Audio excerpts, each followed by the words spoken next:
జై గురుదత్త శ్రీ గురుదత్త. సాక్షాత్తు భగవంతుడే ఈ పుణ్యభూమి వేదభూమి మీద నడయాడి ఎన్నో అద్భుతమైన విషయాలను తెలియజేస్తూ అందరినీ పరిపూర్ణులుగా తయారు చేయాలనే ఉద్దేశంతో కేవలం అర్జునుడు అనే ఒక వ్యక్తిని అడ్డు పెట్టుకుని ఈ ప్రపంచానికి ఎన్నో విషయాలను తెలియజేసినటువంటి మహానుభావుడు శ్రీకృష్ణ పరమాత్మ.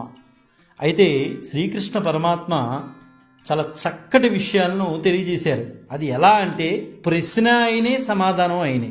కేవలం అర్జునుడు నిమిత్త మాత్రమే. ఒకటే ఒక ప్రశ్న ఇస్తాడు అర్జునుడు, దానికి సమాధానంగా ప్రశ్న సమాధానాలు కూడా మధ్య మధ్యలో శ్రీకృష్ణుడే చెప్తూ వచ్చారు. అంటే తల్లి బిడ్డడు అడిగినా అడగకపోయినా కళ్ళల్లో పెట్టి చూసుకుంటుంది చూసారా తల్లి, అలాగా శ్రీకృష్ణ పరమాత్మ కూడా ఈ ప్రపంచానికి మాతాపితలు లాంటి వారు కాబట్టి శ్రీకృష్ణ పరమాత్మ కూడా యావత్ ప్రపంచంలోని వ్యక్తులందరూ తన బిడ్డలుగా భావించి ఆ ప్రశ్న సమాధానం కూడా ఆయనే ఇవ్వటం జరిగింది. ఎంత చక్కగా ఒక్కొక్కసారి భగవద్గీత చదువుతుంటే మనకి అనిపిస్తుంది ఎంత అద్భుతంగా శ్రీకృష్ణ పరమాత్మ చెప్పారు అనేది. అంటే ఆయన ఏం చెప్తున్నారంటే భగవంతుణ్ణి పొందుటకు మాయను దాటుటకు ఏమన్నా ఉపాయం ఉన్నదా అంటే ఆయనే ప్రశ్న ఆయనే సమాధానం. ఉన్నదా అంటే ఉంది అనే విషయాన్ని చెబుతూ ఒక అద్భుతమైన శ్లోకాన్ని అర్జునుడికి తెలియజేస్తూ యావత్ ప్రపంచానికి కూడా శ్రీకృష్ణ పరమాత్మ తెలియజేశారు. అదేమిటో చూద్దాం. దైవీ హేష గుణమయీ మమ మాయా దురచ్చయ మామేవ యే ప్రపద్యంతే మాయామేతాం తరంతి తే. ఎంత చక్కగా చెప్పారండి. దైవీహేష గుణమయీ మమ మాయా దురచ్చయ మామేవ యే ప్రపద్యంతే మాయామేతాం తరంతి తే. శ్రీకృష్ణ పరమాత్మ చాలా అద్భుతంగా ఈ శ్లోకంలో కొన్ని విషయాలను ఆవిష్కరించారండి.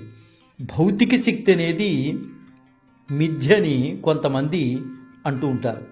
మనం అజ్ఞానంలో ఉన్నాం కాబట్టి మనకు మాయ గోచరిస్తుంది అంటారు కూడా.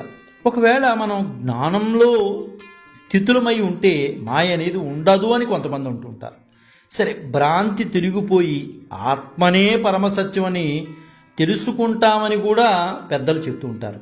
కానీ భగవద్గీత మాత్రం ఈ శ్లోకం మాత్రం దైవీహేష గుణమయీ మమ మాయా దురచ్చయ మామేవ యే ప్రపద్యంతే మాయామేతాం తరంతి తే. ఈ శ్లోకం ఈ సిద్ధాంతాన్ని పూర్తిగా కొట్టివేస్తోందండి. ఒక్కసారి జాగ్రత్తగా పరిశీలిస్తే మనకు అర్థమవుతుంది. శ్రీకృష్ణుడు చెప్పిన ప్రకారంగా మాయ అనేది మిథ్య కాదు అని చాలా స్పష్టంగా చెప్తున్నాడు. అది భగవంతుడి యొక్క శక్తి స్వరూపం అని చెప్తున్నాడు. ఇదే విషయం శ్రీకృష్ణ పరమాత్మ ఏదైతే చెప్పారో మన ఉపనిషత్తులు కూడా అవే చెప్తున్నాయి. శ్వేతాశ్వతర ఉపనిషత్తు చాలా చక్కగా చెప్తుందండి మనకి. మాయాంతు ప్రకృతిం విద్యా మాహినం తు మహేశ్వరం. మాయ అనేది శక్తి, భగవంతుడు శక్తివంతుడు. ఇదే శ్వేతాశ్వతర ఉపనిషత్తు మనకి చెప్తోంది. మాయాంతు ప్రకృతిం విద్యా మాయనంతు మహేశ్వరం అనే విషయాన్ని మనకి స్పష్టంగా ఉపనిషత్తులే చెప్తున్నాయి. ఇక్కడ శ్రీకృష్ణుడు కూడా ఏమంటున్నారంటే మాయ అనేది అధిగమించడానికి చాలా చాలా కష్టమైంది. ఎవరైనా మాయను వరుసపరుచుకున్నారంటే దాని అర్థం ఆ వ్యక్తి భగవంతుని జయించినట్టే. ఎవరు కూడా భగవంతుని జయించలేరు కదండి. కాబట్టి ఎవరూ కూడా మాయను కూడా జయించలేరు. మనస్సు అనేది మాయతో తయారైందే. కాబట్టి ఏ యోగి, జ్ఞాని లేదా కర్మి కూడా కేవలం స్వీయ శక్తిచే మనస్సును విజయవంతంగా నియంత్రించలేరు.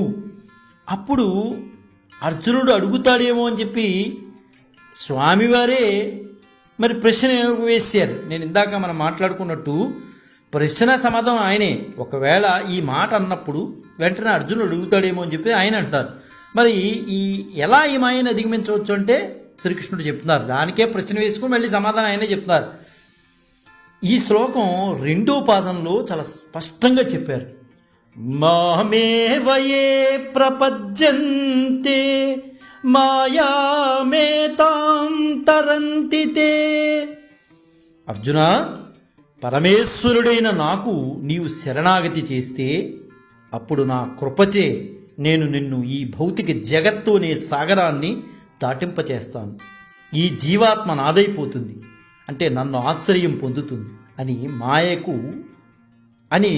చెప్తాను. నేనే చెప్తాను ఆ మాయకు, నువ్వు నన్ను శరణాగతి పొందేవంటే ఆ మాయకు నేనే తెలియజేస్తాను అని అంటాడు ఆయన. దయచేసి ఇతన్ని విడిచిపెట్టు అని అంటాను. ఎప్పుడైతే ఈ భౌతిక శక్తికి భగవంతుని నుండి సూచన వస్తుందో అది ఆత్మను తన బంధము నుండి సునాయాసంగా విడిచిపెడుతుంది. మాయ ఇలా అంటుంది, సరే సార్, నా పని ఇంతే, భగవంతుని చరణావులు చేరుకునేంత వరకు జీవాత్మను బాధలకు గురి చేస్తూ ఉండడమే నా బాధ్యత, నేను చేస్తూనే ఉంటాను.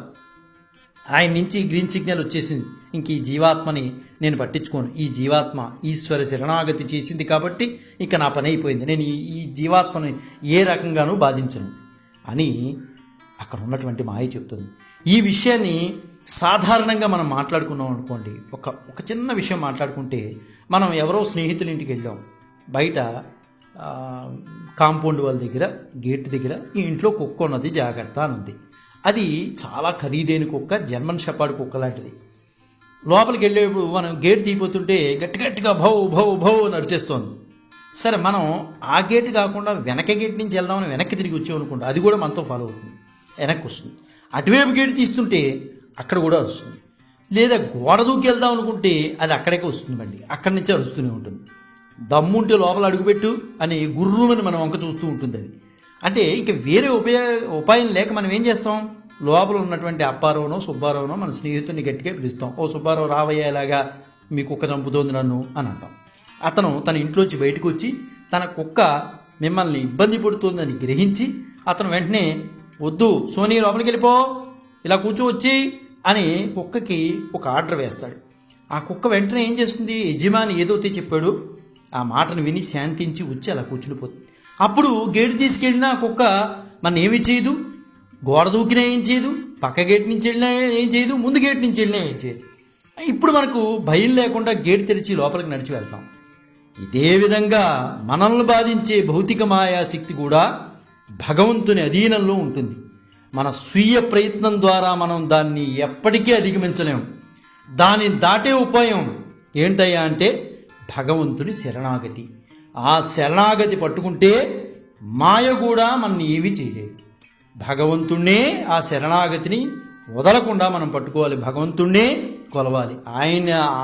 ఆయన్ని పట్టుకుంటేనే ఈ మాయ నుంచి మనం బయటపడతామని చాలా సుస్పష్టంగా భగవానుడే మనకి ఈ భూమి మీద నడయాడి ఈ విషయాన్ని తెలియజేశారు. కాబట్టి భగవానుడు ఏం చెప్పాడో దాన్ని మనం పట్టుకోవడానికి ప్రయత్నం చేద్దాం. జై గురుదత్త, శ్రీ గురుదత్త, శ్రీపాద శ్రీవల్లభ చరణదాసుడు, మానికొండ రాజశేఖర శర్మ, రాజమహేంద్రవరం. స్వస్తి.